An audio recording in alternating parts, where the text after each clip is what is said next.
What's up guys, welcome back to our video. This is Alex, and as you can see, I still have, I don't even know what we're gonna call this thing, my wife's bike behind me. And on the last video, we went ahead and replaced the crankset, bottom bracket, the chain, and all that good stuff. That was stage 2.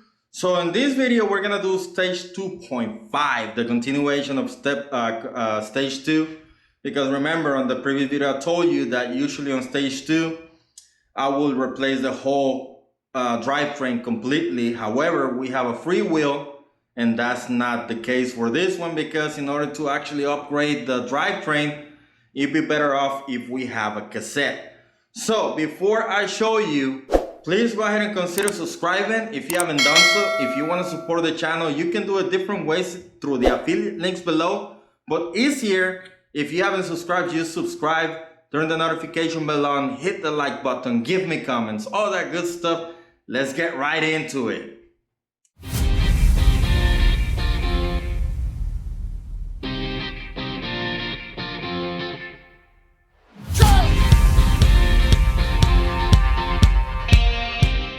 So, stage 2, again, stage 1 was about all about the contact points. The grips, the pedals, the saddle, maybe even the handlebar and stem. Those are the cheaper upgrades. Now, stage 2 is depending on what you have, okay? Again, I'm taking this by stages because that's the way I'm gonna build this bike. I'm actually building it all in one day. And I'm taking stage 2 and 2.5, which is this one, to replace the drivetrain, okay? Now, on stage 2, I could have easily, instead of doing the drivetrain, I could have done the fork, because it depends on how much you want to spend or all that. I already have everything for this bike. I'm just breaking it into stages, and I'm doing it as it makes sense to me right now. Again, stage 2 could have easily been replacing the fork before you replace the drivetrain if you currently have a working drivetrain.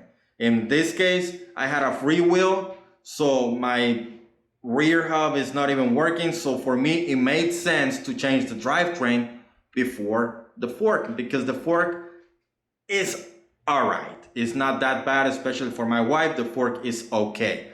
So for this video, we're gonna go ahead and replace. Could have done, again, 2 different ways. I could have replaced the hub, lace up a new one. I have a hub.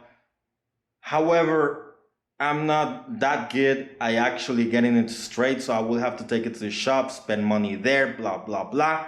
So, as you saw at the end of the previous video, I actually have a Bucklos wheelset that I had on my wife's Cascade 4 that I took off before. No. This came from the Mongoose Blackcam that I built from 26 to 27.5. So I have this laying around, and I'm gonna go ahead and swap this up and put them on this bike. And let's see how that goes. By doing this, I will be able to use the cassette hub. I might change this disc brakes, because I don't know if I have the adapters for 180s for this one, but that doesn't matter, because that's not the braking stage yet. So, although this braking stage is also pretty important before you actually take this bike to the trail, because that rear mechanical brake doesn't even have one brake pad. It's not working at all. So no wonder the $100 price tag was fine, I guess.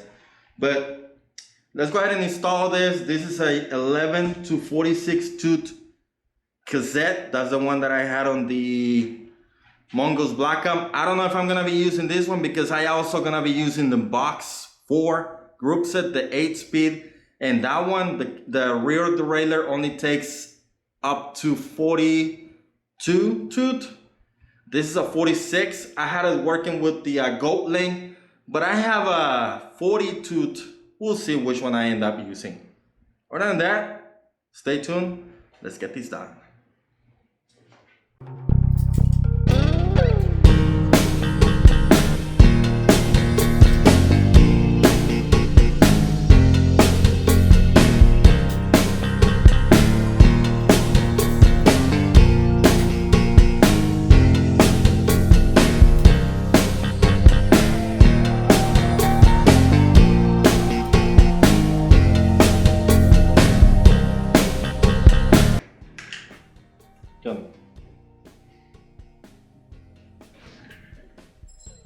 desarmar.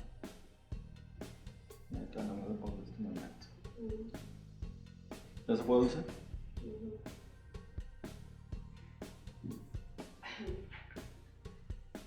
No, ya. 2 hours.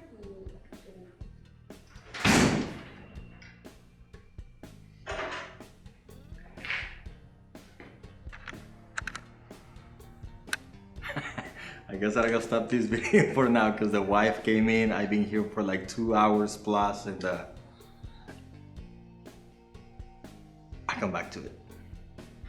All right, I'm back. And to tell you the truth, it's been like 4 days since my wife got me inside, and I really don't remember where I left off. I think I was actually routing the cable for the shifter all the way to the back. So let's keep working on that, I guess.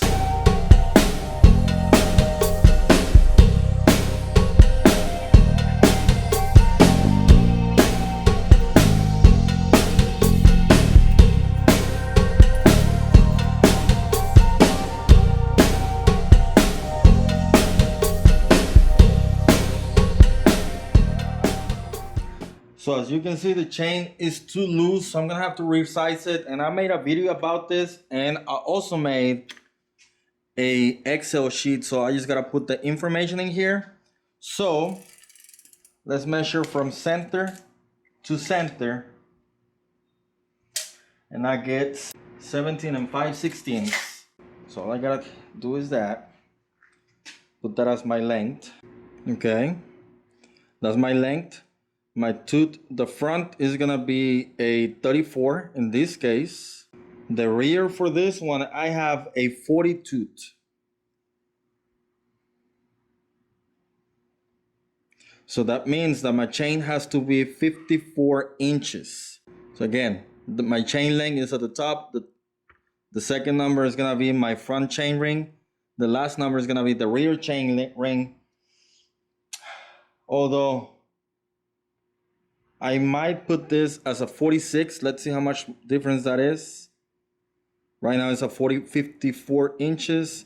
If I put this in, 55 and a half. So I'm gonna cut this chain as 55 and a half inches. And just in case I change the cassette. And I just happen to have one that is actually the exact length. So I'm gonna put that in here. Now that thing is where it's supposed to be.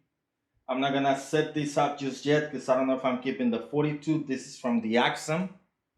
I have 46, but it needs a gold link, and the gold link that I tried to put in here, for some reason it was going weird. This is probably gonna be plenty for what my wife is gonna be using, so I might just keep this for now. Plus the chain is super nice in there. Now, like I said before, this is a stage 2.5, I guess, kinda. And the only reason I went ahead and replaced the wheel is because I had it. If I did not have the wheel and I wanted to keep it budget friendly, I would have kept the original wheel, but the wheel that it currently has, I'm pretty sure is missing some bearings on it, so I will have to overhaul it. That's my personal case. You might not have that case, so you might be lucky on that area. Again, I had parts laying around, and if I didn't, I probably would have left the wheel set for later on in the build. So for now, stage 2, it'll be the group set. In this case, again, I had these parts laying around, and if I didn't, I would probably have used the ones that I took off from my Blue Axum, the Axe group set. It comes with an 8-speed anyway, but in this case, I had the box 4, which is great because the derailleur is actually pretty heavy duty, kinda. Way better than the Axe anyway. So,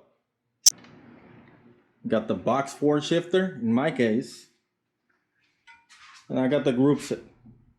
So, it's all good to go. I gotta find a wire cable. This was my case, but I'm not too worried about this because I've done this many times. But that would have been in this stage as well. Now like I said, I have this wheel set. This is the Bucklos wheel set, and the rear, it currently has the tires that I had on the Mongoose Blackham. This is a 2.2, and I have the 2.3 for the front. However, my wife's The one that I sold, the Cascade had 2.3s all the way around. And I think that the top, we have enough space to fit that 2.3, no problem. So I will be replacing the rear wheel, the rear tire for the 2.3 as well. So again, that is it for this stage. Again, 2.5, remember 2 and 2.5, I probably would have changed those a little bit, maybe the fork before this. In this case, because of how the bike is, I choose to go this route. So the next stage is probably gonna be the fork, so stay tuned for that. Again, if you like this video, give it a thumbs up. If you haven't, subscribe, turn the notification bell on. It'll help the channel, but if you wanna help a little bit more, check the affiliate links in the description below. I'm gonna add my Cash App just in case. But then that's it for today. Stay tuned for this one, and I'll see you on the trails. Let's ride. Goodbye.